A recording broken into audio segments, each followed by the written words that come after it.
bilang ordinaryong mamamayan. Throwback dun sa yung panahon ni Pinoy. By the way, I'm gay. Tapos very rampant kasi yung drugs sa gay community way back nung panahon ni Pinoy. Tawag dito, like methamphetamine kasi yan tawag dito talagang very popular yan among gay men. You guys can find the studies globally why it's popular sa gay men. Anyway, nung panahon ni Pinoy kasi, sadly, I'm one of the people who got curious and eventually got addicted to drugs. And then came Duterte.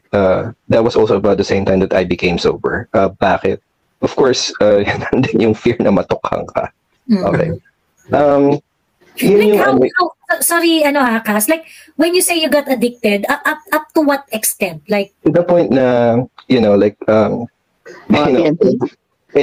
methamphetamine, shabu po, shabu. Okay. I thought E. Shabu and E, like all sorts of drugs were very rampant at the time. Ano yung gauge ko para masabi yun, to quantify? It was so rampant na to the point na binibenta siya online. Like you just log in online dun sa gay app. I think yeah. And then you can purchase it na. Yep. And everyone, like walang takot yung mga tao nun to sell it. Like you can see it in their profiles that they're really, just actually selling it. Did they even send it via LBC or some that's where I was going. Actually, nung time na yan, TB, siya, more on exchange talaga, hands exchange.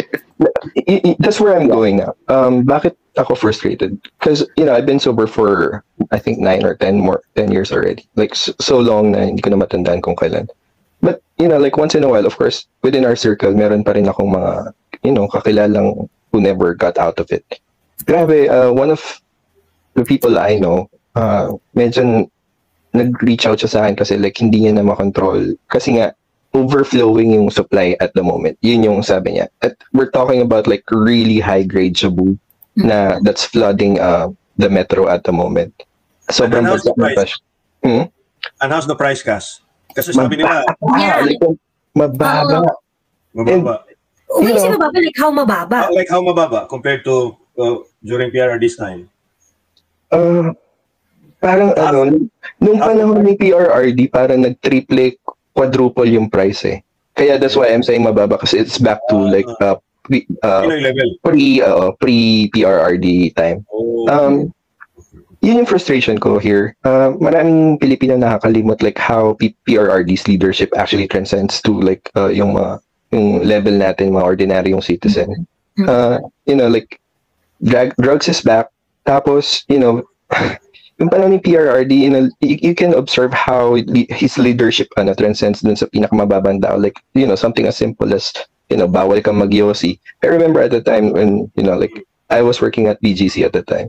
Takot na takot kami mag-yosi sa BGC na, uy, baka mahuli tayo, yung mga ganung levels. I think yun yung biggest frustration for someone who actually fought for BBM to win this election. Kasi parang, just like everyone else, he wanted continuity of great leadership.